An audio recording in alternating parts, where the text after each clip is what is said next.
Patrick, we said that we would give an update on the situation in Lebanon, and we'll go to you now for your take on the latest there. Sure, and what we believe is, just from what's been happening politically, Lebanon is on the cusp of exploding, and right now, tremendous threat of a civil war breaking out. And I say civil war in sort of quotes because the last protracted civil war, so-called civil war in Lebanon, was really orchestrated by external powers, namely the United States and Israel. And so I think we can more or less expect the same thing here. What you need to understand about this is that the U.S. is trying to pose a Hobson's choice to Lebanon, that it's either disarm Hezbollah, okay, and obviously they're doing this on the behest of Israel, or face a bloody civil war.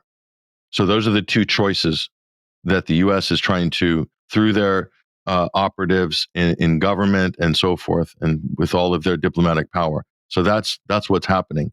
And who will take advantage of this situation? Jolani regime in Syria are poised to move into the north of Lebanon, and then we have Israel poised to perhaps do a scorched earth campaign in South Lebanon and invade again. And look at what they've done to Gaza. So you can imagine any threats of Hezbollah in this neighborhood or that village or whatever, and they would have full justification to bomb it into the Stone Ages. And so you could have a repeat of the previous Lebanese, quote, civil war, but this would be much more violent and much more intense.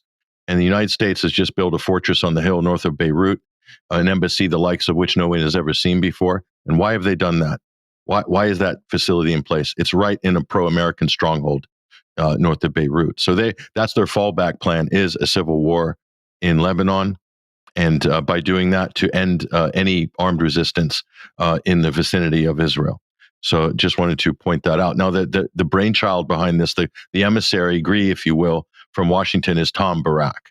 He was originally appointed as ambassador to Turkey, but he's really the kind of Witkoff with a brain in the background, but very nefarious. He is of Lebanese background, we're told, but what he is trying to orchestrate here is so insidious. So, I mean, do keep an eye on this situation. There's more to be said, of course, with more time, perhaps another program. Patrick, just very briefly, I mean, do you see this being run in a similar way that the so-called civil war in Syria was? Very different. Very different. The factions are much more hardened. After the last civil war, what you have is a collection of warlords that have their own sort of fiefdoms. Lebanese forces, Christian Maronites, the Amal, Hezbollah, and all these different groups have kind of, the Druze have a kind of power sharing agreement where the central government's very weak in Lebanon as a result. And so you will see more intense sectarian fighting, but you'll have much more intense military strikes by Israel. The United States will be involved militarily as well. And then Jolani and the Wahhabis moving into Lebanon in the north. I mean, they really want to set people against each other along Sunni, Shiite, and Christian lines. Pro-U.S., anti-U.S., pro-Israeli, anti-Israeli. So it has the potential to be really, really a bloodbath. But this may take a while to percolate. 6 to 12 months even.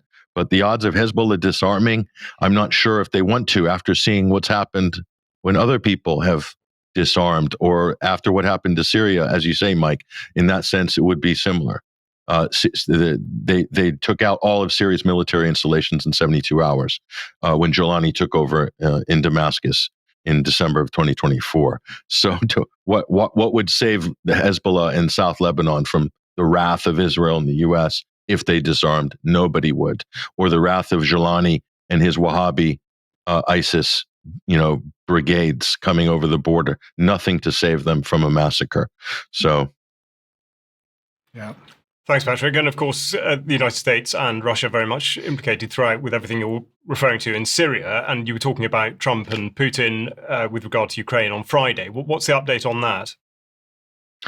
Well, the big meeting supposedly on Friday, and what you need to pay attention to here is the fact that while this is gaining headlines, okay, what has actually changed? What new policies have the U.S. articulated? Have you heard anything from the Trump administration? Anything new? Any better insight or understanding of this issue, the causes of the conflict? You hear nothing. So I think you can expect that there's going to be no breakthroughs. Russia doesn't have to make any concessions. I don't believe they will. The United States has no leverage. So the U.S. is buying time. The question is, what are they buying time for? Another sneak attack? Perhaps, like with the Istanbul negotiations just a few months ago, a sneak attack that came.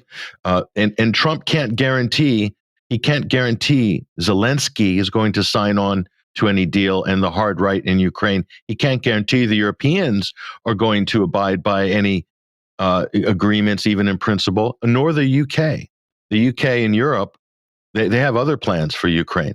So does Zelensky. They want to keep this conflict going. That's clear. So what's going to be achieved in Alaska? My prediction is very little. But what's Russia doing? Russia is potentially playing the U.S.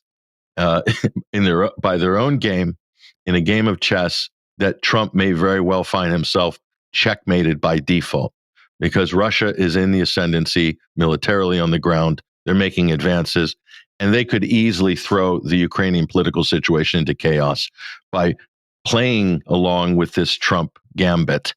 And so Trump might think he's getting something out of this, some movement towards, better ratings for resolving the Ukrainian conflict. But Russia could very well be sending the Ukrainian and the U.S. political position into a tailspin here. And we'll be there to mop up the mess the way that they see fit. So we'll see what happens. Thanks very much, Patrick. And we'll see how that plays out, as you say. And also very much worth pointing out there can be no guarantees. Now,